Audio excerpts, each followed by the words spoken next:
নমস্কার, কেমন আছেন সবাই? সূর্যি নতুন একটি ভিডিওতে আপনাদের অনেক অনেক স্বাগত জানাই। আজ মঙ্গলবার, আজ আমাদের দোকানের বিশ্বকর্মা পুজো। তো চলুন ভিডিওটা স্টার্ট করা যাক। দোকানের সব পুজো জোগাড় করে সে আমাকে আনতে এসেছে। সকাল এখন 8টা নাগাদ বাজে। দেখুন তাই কীরকম রোদটা উঠেছে। এতদিন আমি রেডি হয়ে পড়েছি, কেমন লাগছে অবশ্যই কমেন্টে জানাবেন। এমন বৃষ্টি চলছিল, মনে হচ্ছে আর রোদটা মনে হয় বেরোবে না পুজোর দিনকে। যা হোক, ঠাকুরের ইচ্ছে আজকের দিনে রোদটা বেরিয়েছে।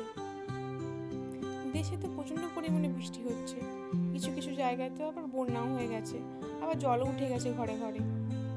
এখানে কিন্তু অত বৃষ্টি হয়নি, মোটামুটি হচ্ছিল কিন্তু তেমন পরিমাণে নয়। বলতে বলতে আমার দোকানে খুব কাছাকাছি চলে এসেছি।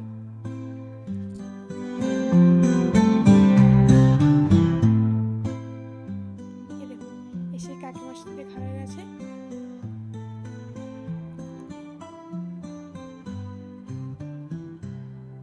খুব কিউট এই বাচ্চাটা, এসে আমার কোলে এসে বসে পড়েছিল। এটা কাকিমার ছেলে, আর একটু ছেলে আছে। আগে কাকিমা পূজা করে নিচ্ছে, তারপরে আমাদের পুজো হবে।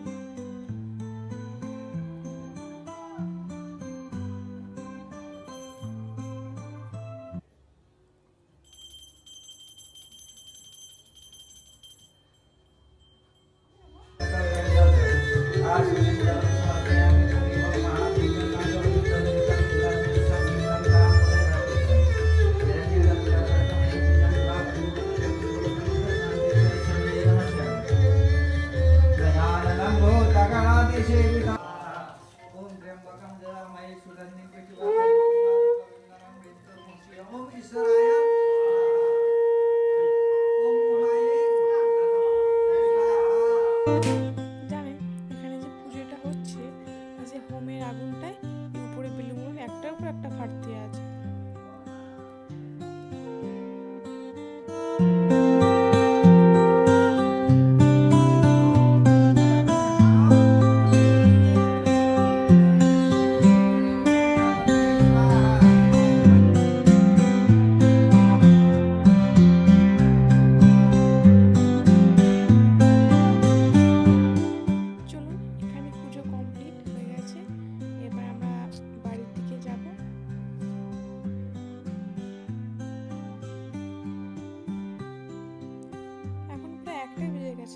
পুরোহিত আসতে একটু দেরি করেছিল, তো তাই দোকানে এত দেরি হয়ে গেল। বাড়ির দিকে যাই, আজকে মা আসতে পারেনি, কিছু প্রবলেম ছিল তাই আসতে পারেনি। জানেন এখানে আবার ইন্ডিয়ান পুরোহিত পাওয়া খুবই মুশকিল, মানে ধরুন না, পাওয়াই যায় না। তাই নেপালি একটা পুরোহিত দিয়ে পুজো হয়েছে। যতই হোক, একটা বাঙালিদের পুজো আর নেপালিদের পুজো কিছুটা হলেও একটু পার্থক্য থাকে। যাই হোক, মোটামুটি তাকে একটু বুঝিয়ে বলে আমাদের মতো করে কিছুটা করা হয়েছে।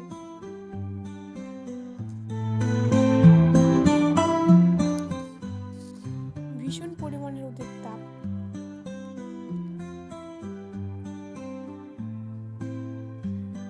এতদিন বৃষ্টি হচ্ছিল, রোদটা যেন মুখটা আমি কতদিন দেখিনি। যাও, অনেকদিন পর রোদটা দেখতে পেলাম, খুব ভালো লাগছে।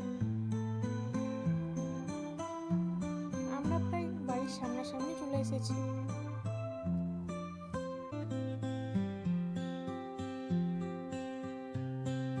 চলুন আজকের ভিডিওটা এই পর্যন্ত।